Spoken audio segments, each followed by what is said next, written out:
learned from my mother when they said to her at the M&M cafeteria, Mamie, I'm so sorry.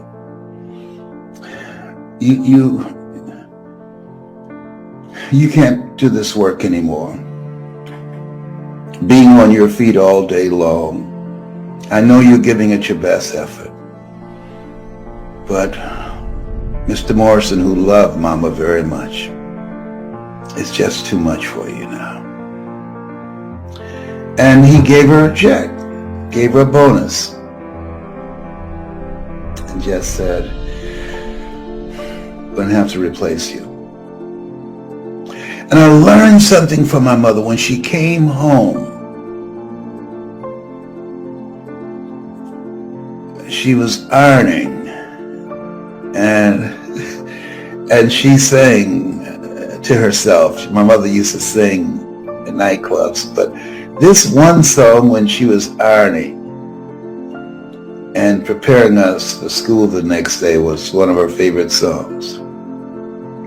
Fly the ocean in a silver plane, see the jungle when it's wet with rain. Just remember, darling, you belong to me. I used to love to hear her sing that song. She would always sing that while she was ironing. And then she got an idea. She said, wait, I'm not working at the M&M cafeteria anymore, downtown Miami. I can find out neighbors who need some ironing done. And I'll iron for them, and they'll pay me. I'll find neighbors who would like to have a sweet potato pie. I'll bake some sweet potato pies and sell slices of sweet potato pie for a dime or a quarter. I'll cook for them.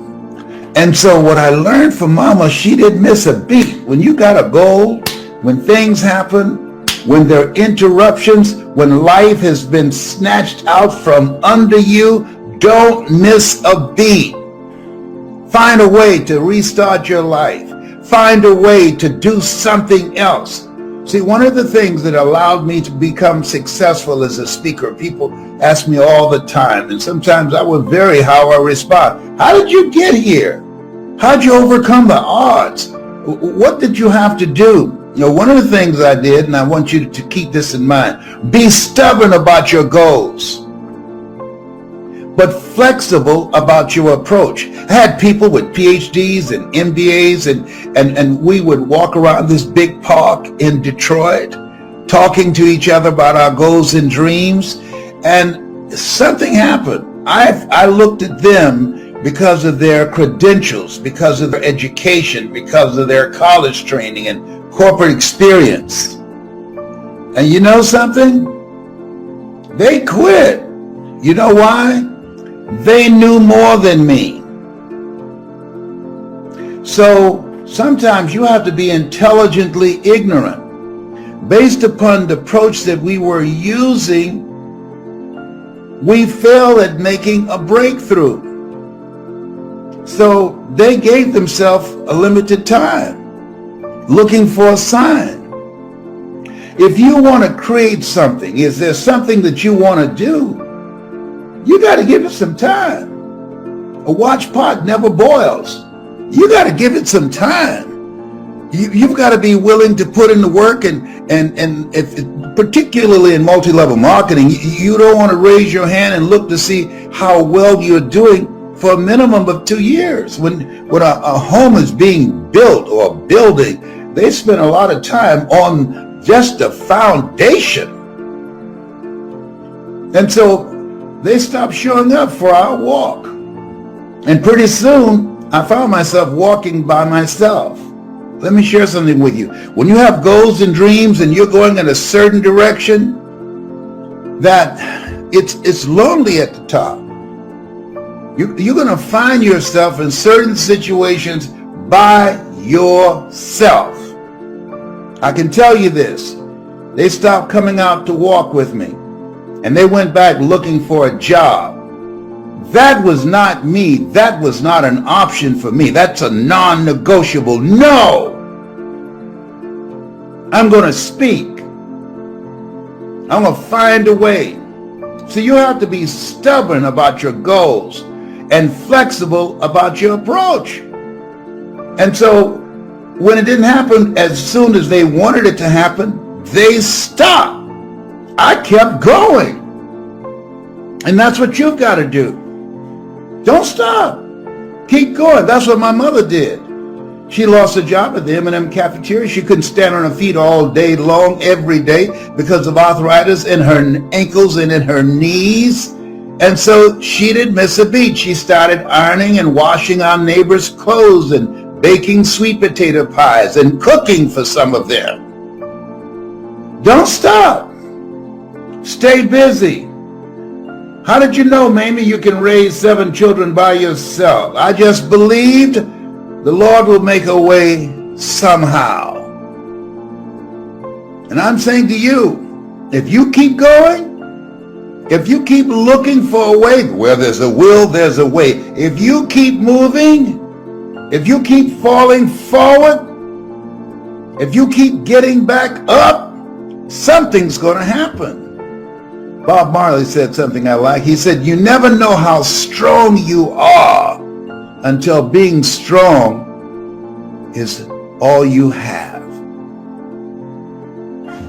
You never know how strong you are until being strong is all you have. It's your only option. And you'll discover, if you don't panic, if you don't run, you'll discover you are stronger than you give yourself credit for being. Don't surrender. Don't give in. Just keep moving forward. Stay busy. Moving in the right direction. Looking, opening doors, knocking on doors, finding a way out of no way. And here's something else. Because you don't know what to do, so what? Figure it out. Everything that exists at one time, nobody knew what to do. I remember as a kid, we would say, oh, you got as much chance of doing that as a man going to the moon.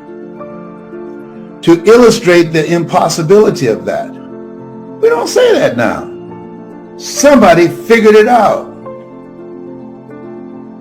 Somebody said, wait a minute, there's got to be a way. There's got to be a way. And as you look at yourself, look at your goals, you might be experiencing a big setback. Your business has perhaps been devastated by the coronavirus. You just saying, my God, first of all, that's a blow when you have to let people go and you don't have money to pay the bills because the business has been interrupted. Oh, we can open up and people can come in, or we have to close down. And then you say, wait a minute, opening up, all right, and I want my business, but I'm not willing to die for my business. Got to figure out another way. And this is this place where we are. That many times in life, when you're faced with a God-ordained opportunity, brilliantly disguised as problems and challenges, a lot of people give up. They surrender. They run with their tails between their legs. It's a God-ordained opportunity. There are opportunities here in the midst of crises.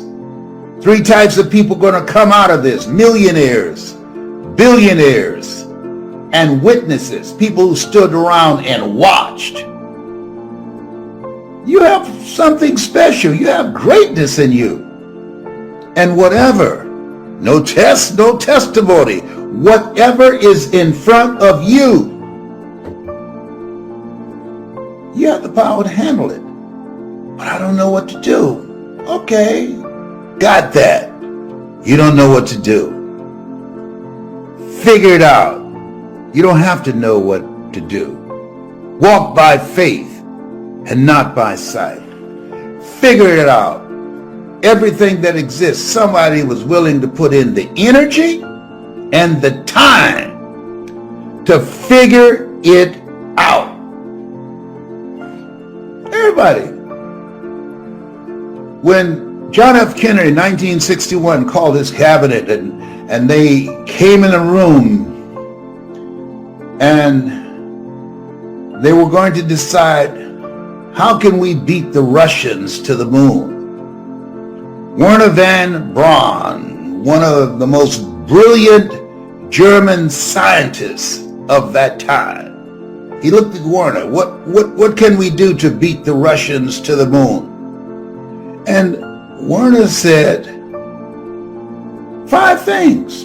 Everybody was prepared to start typing. This is before computers. Everybody was prepared to take a lot of notes. Everybody was looking for a long lecture that would take hours to determine how much staff and how much money, what the budget will be, what's the process. Everybody was, but they were set up for that. They went there. It was like a retreat, a mastermind. I want to talk about that, writing a new chapter. So you've talked about the little voice that people have, the need to create quiet space to hear that. Combine that with the notion of the culture sort of chipping away at people, and whether it's based on race and oppression, or whether it's just the school system teaching you to be a good cog in the machine, or whatever other things people have to fight against. How can people that are listening to this now, especially if they're an adult that's got all those labels put on them, that's had their creativity squished, what process do they do to hear the voice? What sort of communion can they do to create that imagination that's going to allow them to get out of that and move towards something new? That's the reason why you designed this program, you and your team, for them to do that they have to expose themselves to something that will give them a different vision of themselves. And in addition to that, they have to put themselves in a community of what I call OQP, only quality people. A gentleman who dramatically transformed my life, I was a junior at Booker T. Washington High School in Miami, Florida, and I went in his class looking for another friend, and he said, go to the board and work this problem out for me. I said, sir, I can't do that. He said, why not? I said, I'm not one of your students. He said, do it anyhow. And the other kids started laughing, saying, he's Leslie, he's DT. And he said, what's DT? His brother is smart, but he's the dumb twin. And I said, I am, sir. And he came from behind his desk and he pointed at me and said, don't you ever say that again. Someone's opinion of you does not have to become your reality. And he taught me 3 things. He said, if you want to become successful in life, young man, he said, number 1, you got to change your mindset. He said, you don't get in life what you want, you get in life what you are.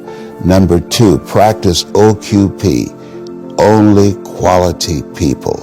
You earn within $2,000 to $3,000 of your closest friends. I found that out. I left all my broke friends. I said, y'all got to go. Because I used to be so broke, I'd pass a bank and trip the alarm,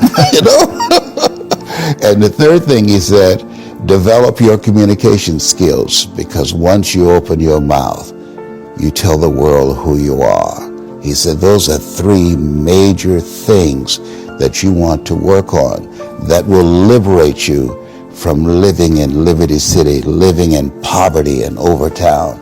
It will help to escape out of where you are right now, because I see you watching me and I know you want more. I can see the hunger in your eyes. That's why my book is about to come out called You Gotta Be Hungry. I love that notion. I love that title. So how do people get hungry? You get hungry by finding something that's you. I believe that all of us are born unique, but most of us die copies. You got to find out what is it that turns you on, what resonates with you. One of the things that I realized and what allowed me to become successful as a speaker, the speaking industry has been hijacked by people who speak to sell, and it's okay to do that and make money. I speak to change lives because somebody spoke and changed my life. So this is my passion. This is my drive. This is something that I feel in my heart. And so the key to that hunger-driven life is a heart-centered life. I didn't do what I'm doing for years because of my programming, because of the culture in which I was raised in. I would see other people with degrees and PhDs and MBAs and credentials I don't have, and I convinced myself I couldn't do it. But Mr. Washington, on that day, we became friends, and he taught me not only someone's opinion of you does not have to determine your reality. He said that you have to work on yourself and you have to have an unstoppable attitude, and no excuse is acceptable, and you've got to make it a priority, a non-negotiable in your life, and hold a constant vision of what it is you want to achieve. See it accomplished and go all out. Find a way to win. In spite of the setbacks, in spite of the disappointments, in spite of your failures. I tell people when I'm giving presentations, you will fail your way to success. I have a saying, as life knocks you down, try and land on your back, because if you can look up, you can get up. And so those experiences of going after goals that's beyond your comfort zone, and having relationships that will challenge you, and surrounding yourself with coaches and mentors who can take you to a place within yourself that you can't go by yourself, because you can't read the label when you're locked in the box. And so those experiences, they challenge you to go to that next level and continue to move forward in your life, doing new and exciting things that eye has not seen, ear has not heard, nor is it in the heart of mankind what God has in store for you when you live a heart-centered life, deciding that you're going to live a life that will outlive you. You're going to live a life that counts, a life that will build a legacy and change the planet. You know, Horace Mann said, we should be ashamed to die until we've made some major contribution to humankind. And so my goal is to make a major contribution to humankind. I am a father of 10, 5 boys and 5 girls. I'm suing the people who came up with the rhythm method. The rhythm method don't work. You know, I've got rhythm, but the rhythm method does not work. Okay? And I have 15 grandchildren and 4 great-grandsons. And so every day when I get up, my mindset is, what is it that I can do to touch and impact somebody's life today? What is it? What does that look like? Like seeing you, I'm so excited. I started doing push-ups. I said, well, I'm going to go on. He's going to see that I got muscles too. Man, what you've done with your mental muscles is so extraordinary. I don't know that you need to worry about anything else. Not only is it possible and necessary, and it's you to live your dream, to make this greatness that you have within you become a reality, but what I've come to appreciate when you're working on changing your life, changing some bad habit, getting out of addictive situations or relationships, or working to build a dream or making a difference in our society, or learning something that's very challenging. Here's what I realize, ladies and gentlemen, and develop a great deal of respect for. It's hard. Easy is not an option. It's hard living. Life is hard. See, it's hard when you are 49 years old, been working on a job for 17 years, and they come in and tell you you're finished and give you 1 week severance pay. And you got to start all over again. It's hard when you're married and raising children, and your children are crawling, and your husband dies unexpectedly. It's hard handling just the tragedies of life. It's hard when you're working on something and you put everything you have in it, and it doesn't work out. You lose your money and other people's money. It's hard. It was rough when I lost my job, and I could not find a job. It was humiliating and embarrassing, borrowing money, and then I couldn't pay the money back when I told them I would. That's rough. How people look at you, how they respond to you. It's very hard. It's humiliating. Here's what I discovered that happens to you in life, that you will go through things, and while you're going through them, you can't understand why it's happening to you. But after you go through it, and you get back and you look at it and you say, oh, now I understand why I needed that lesson. Have you ever happened to you? Raise your hand. Has it ever happened to you that I couldn't understand it then, but after I got through it, then I saw that that was preparing me for bigger and better things.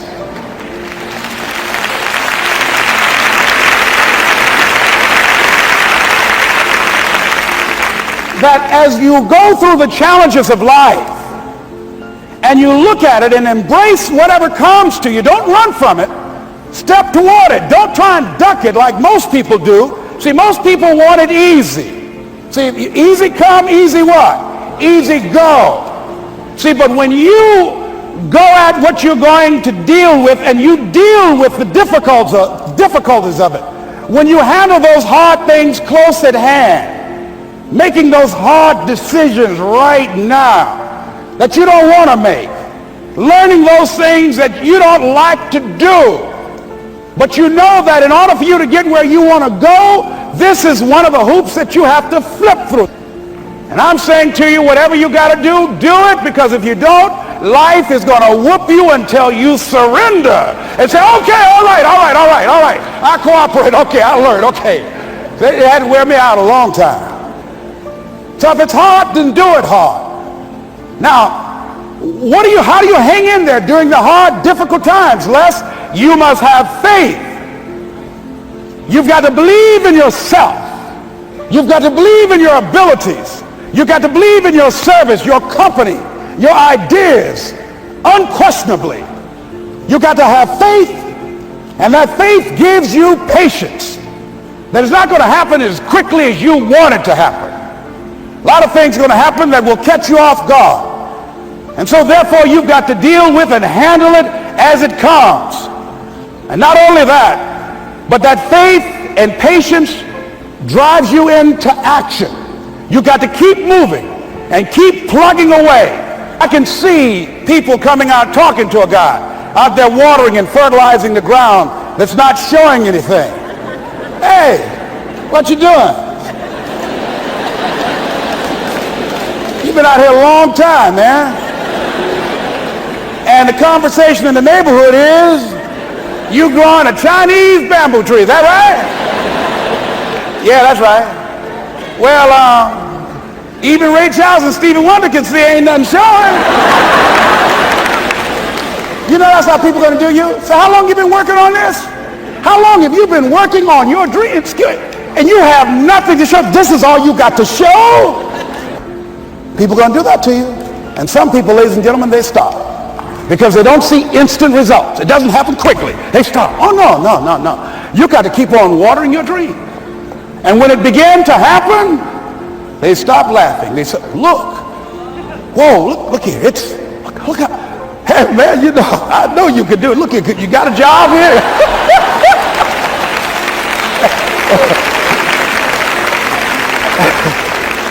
See, during those hard times, we didn't know how you're going to make payroll. During those times when you failed and things didn't work out, they were nowhere to be found. But you know what I discovered? When you're working at your dream, somebody said the harder the battle, the sweeter the victory. Oh, it's sweet to you. It's good to you. Why? See, when it's hard and there's a struggle, see, what you become in the process is more important than the dream. That's far more important. The kind of person you become, the character that you build, the courage that you develop, the faith that you're manifesting. Oh, it's something that you get up in the morning, you look yourself in the mirror, you're a different kind of person. You walk with a different kind of spirit. And people know that you know what life is, that you have embraced life. You knew it was hard, but you did it hard.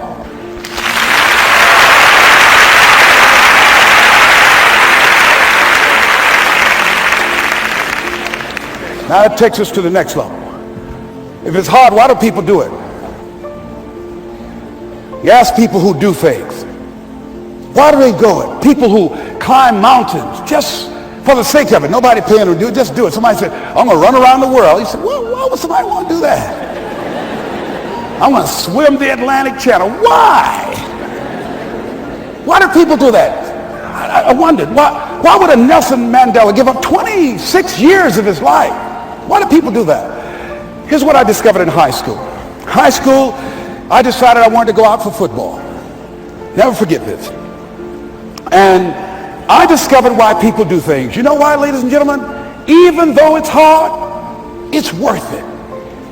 It's worth it. See, one day we had Coach Alkin Hepburn had this plaque down there.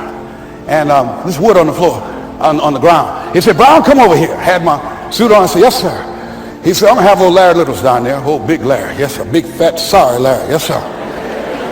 Brown, I want you to get down bull neck. Yes, sir. He said, I want you running Larry. I want you to put your helmet right in his pit, right up in his chest, and knock him off that board. You hear me, Brown? You can do that. Yes, sir. Can you do that? Yes, sir. I said, hubba, hubba. I said, hubba, hubba.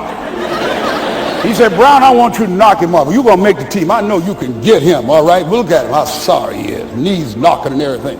I said, yes, sir. Then he went down to Larry. Larry Littles, who played 12 years for the Miami Dolphins, all pro for 12 years. This is a bad, big dude. 250 pounds, strength, agile, and all muscle. He said, Larry, he said, man, you know Brown down there. He's down there talking about your mom and everything. He talked about how fat and sorry you are and how he's going to knock you off this board. Larry now spitting fire and growling and foaming at the mouth. And I'm looking at Larry saying, oh, hubba, hubba. He said, look at that fool down there growling. He told me he's going to scare you that you're going to leave. Are you going to leave? No, coach, I ain't going to leave. Go down there and knock him out the park. Boy, coach got back. He winked at me. Go get him, Brown. I went hard. I ran into Larry with my helmet. Larry said, boom. I don't know where I landed. When they woke me up, I said, can y'all take this helmet off me for a minute? I said, y'all got any more positions out here? They said, like where? I said, don't y'all need an announcer? They said, Brian, where you going? I was crying. They said, man, some girls over there. I said, I don't care, man. I'm hurt. Said, that fool almost killed me, man. He said, Brian, you quit, man. I said, yeah. I said, what? I said, it ain't worth it, man. No, it ain't worth it. Y'all go ahead. Y'all crazy. I'll be your announcer, man. I was calling the game. I was up there in the booth. Called good games, too. Because the pain wasn't worth it to me. And I'm saying to you, you know why people do what they do? The people who go after their stuff, what makes it worth it? It's got to be your passion. You got to love it, ladies and gentlemen. You got to love it. It's got to be what you are supposed to do. You want to sing, and even though they want to invite you to Carnegie Hall, you're going to sing to anybody that listen to you, including singing to yourself. I used to talk to my plants when nobody else would listen to me. You got to write, even if no one published your book, write, because that was given to you to do. You do what it is you're supposed to. You're supposed to build something. You're supposed to create something. I don't know how to do it. Learn. Do whatever is required. Just go out there. It's possible you can get what you want. It's necessary. If you want it, you got to go into action. You got to be willing to experiment. You got to be willing to fail and to succeed. You got to be willing to form and to develop new relationships. It's you. It's on you. You got to make that happen. Nobody's going to bring it to you on a silver platter and say, here's your dream manifested. No, it's hard. Yes, it's hard. It's difficult. Yes, right. And it's worth it.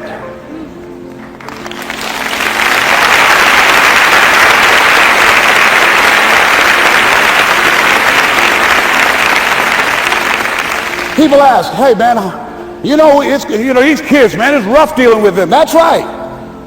That's right. You think peer pressure happened overnight? We went through peer pressure.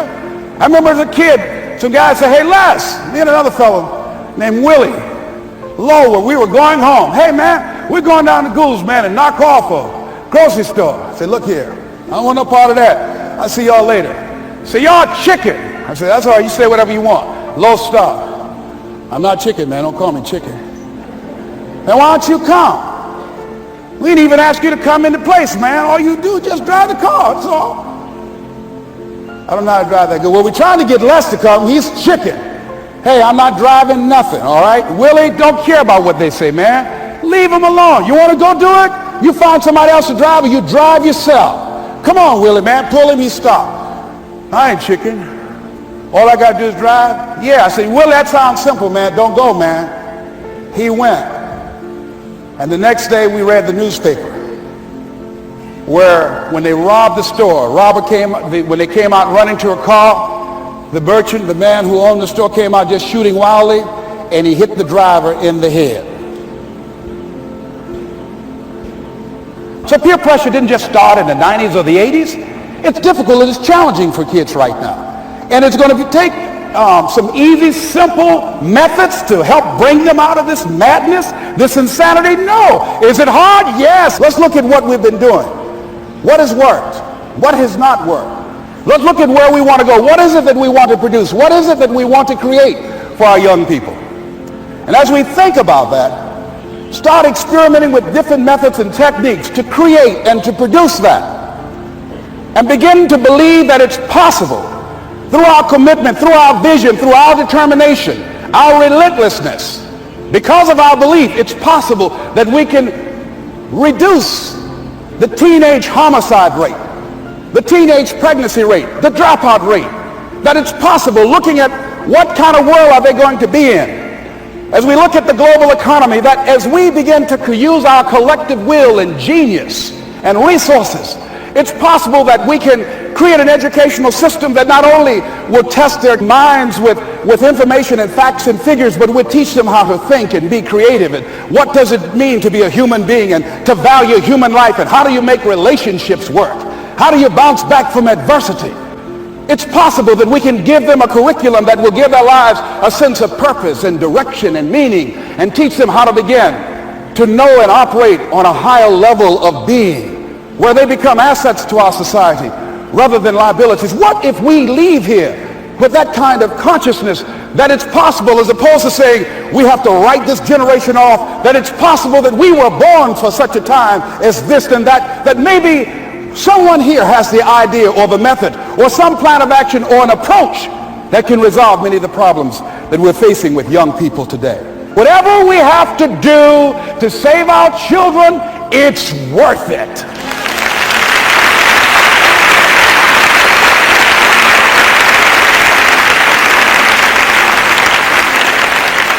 So that brings me to the final step, that it's necessary for us to begin to look at the future and know that it's possible that we can have our dream. Yes, it is. Other people have done it, then we can do it. We fail a lot of times. Well, a lot of other folks failed, and eventually they came back and they succeeded. So it's possible we can have what we want. And we know that we want to get it. It's necessary that we align ourselves with people that think like we do. It's necessary we get negative, do-nothing people out of our lives. It's necessary we never stop learning and growing and developing ourselves. It's necessary that we never give up. We know that it's you, it's me. It's being responsible for our stuff and deciding that we're going to keep on keeping on, and that we're going to find a way to win or find a way to make it happen. And we know it's hard. It's not going to be a picnic. Yes, it's hard, and we will do it hard. And once we do it hard and we go through it, we realize it was worth it. And once you discover it was worth it, it is done. It's done.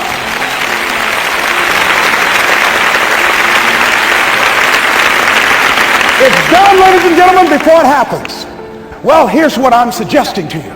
That when you're working, you have a wall to break through. Let's say a friend of mine who runs a marathon, and he says, when he's running the 26-mile marathon, he said, let's say that hypothetically, that 18th mile is the wall. He said, Les, when you get there and you're running, he says, everything in you is telling you to stop, to give up. Every muscle is aching, and you're saying to yourself, I can't do it. I can't do it. And you just keep on, and you keep on, and you keep on. It seems like you're moving at slow motion. And then eventually when you break through that 18-mile wall, then you know it's like done, and you're on automatic, and you glide on in. And you know it's there. You know you're going to get to the finish line.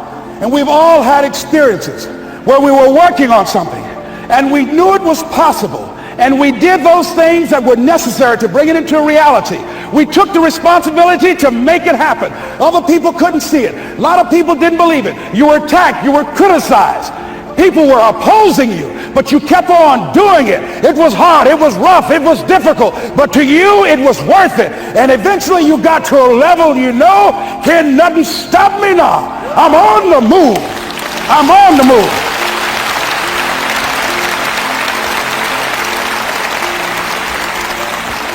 Finally, I'm thinking about a friend of mine who is no longer operating on this dimension.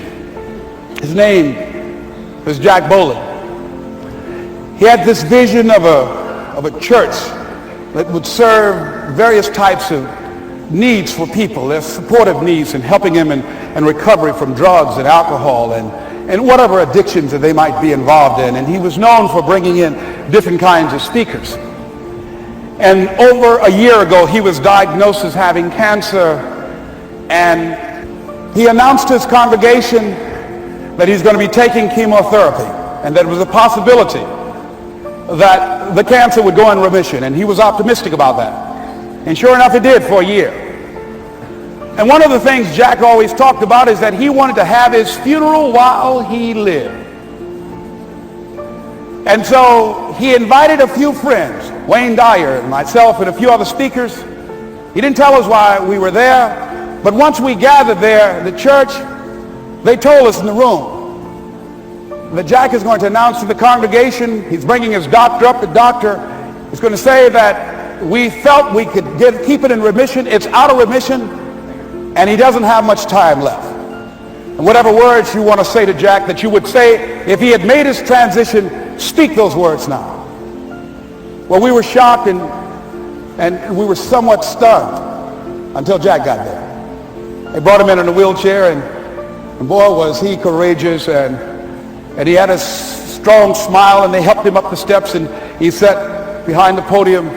And each of us got up and we said a few things about Jack and the impact that he made on our lives. And he said, the doctor, after announcing that Jack didn't have long, he says, "Doctor," he said, "I accept what you say, but it's possible that does not have to be the case. But if it is, I will enjoy life to the very last breath I take, even the chemotherapy. I will enjoy that." And Jack did, ladies and gentlemen.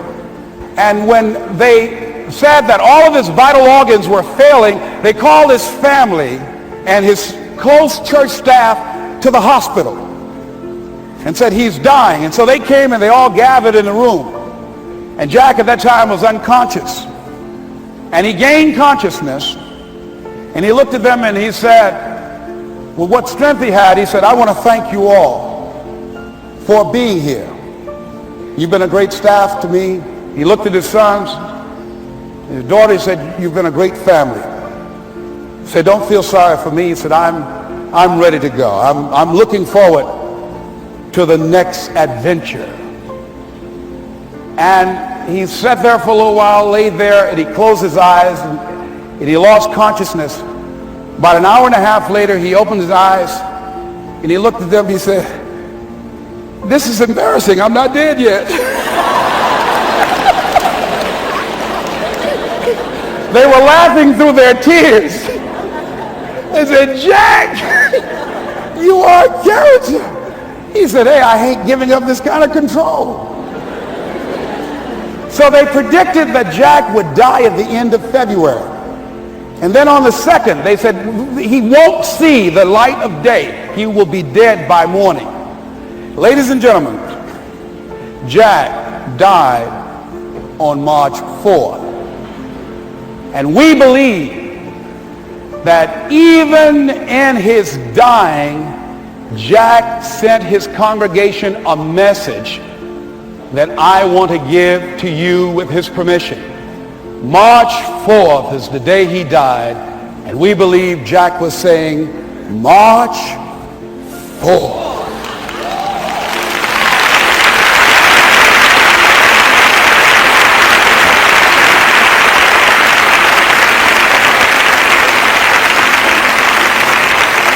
So I say, as you look into the future, while other people are giving up, feeling like victims, feeling powerless, becoming negative, turning on each other rather than to each other, feeling that they can't make it. Be ye not conformed to this world, but be ye transformed by the renewing of your mind with the mindset of that it's possible that we can save this generation. It's possible that we can create new industries, a new economy. It's possible that I can find a new profession, a new job. It's possible I can create a new life. And it's necessary that I become actively involved in becoming a positive force in my life and on the planet. And it's me, yes, it's you, it's all of us pulling together, working together to create this brand new future. And it's going to be hard. Easy is not an option. But if it's hard, we will do it hard. Whatever is required to snatch victory from the jaws of defeat. And it's worth it, yes. It's worth whatever we have to do. And once we know that, it is done. It is done. It is done. It is done.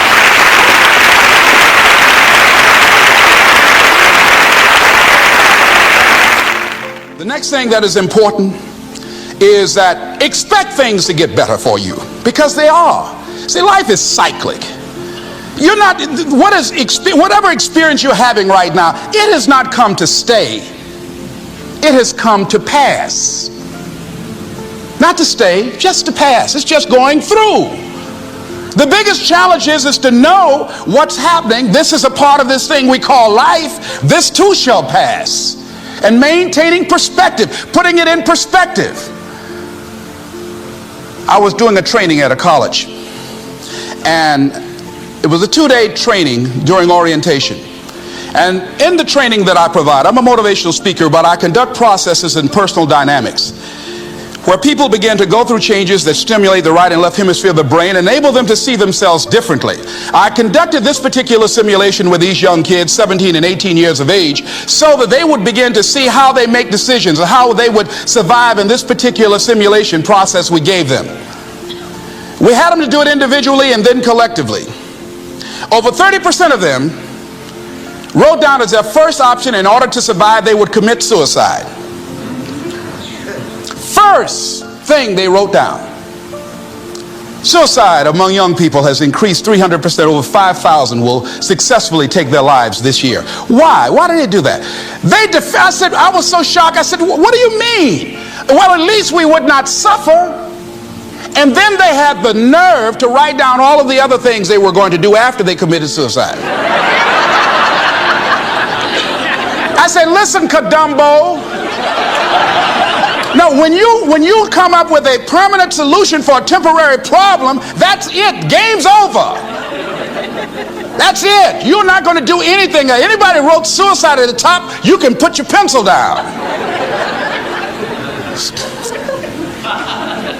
See, a lot of us, because of our limited vision of ourselves, a lot of us who begin to focus on problems and enable them to overwhelm us, we begin to think that we have no options. We begin to believe that there's no way out. Repeat after me, there's always a way. Where there's a will, there's a way. Shake somebody's hand on your right and left and say, I'm unstoppable.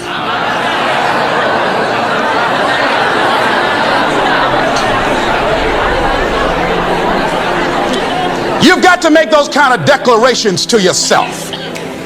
I'm unstoppable. This will not get me down. And if I get knocked down, I'm going to be like Leo Pascal. You said you're going to have some low moments in life, but when you do, you will have high lows when you work on yourself.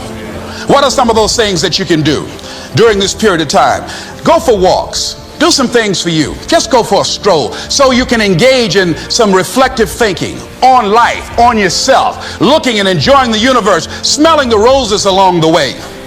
Listen to upbeat music, music that inspires you. I have only but goodies. I have strategies that I engage in to recharge my batteries. I'm preparing for that because I know things are going to happen that I cannot anticipate. A very good friend of mine died the other day. I had a program for myself. I have books that I read that inspire me, tapes that I listen to that fire me up.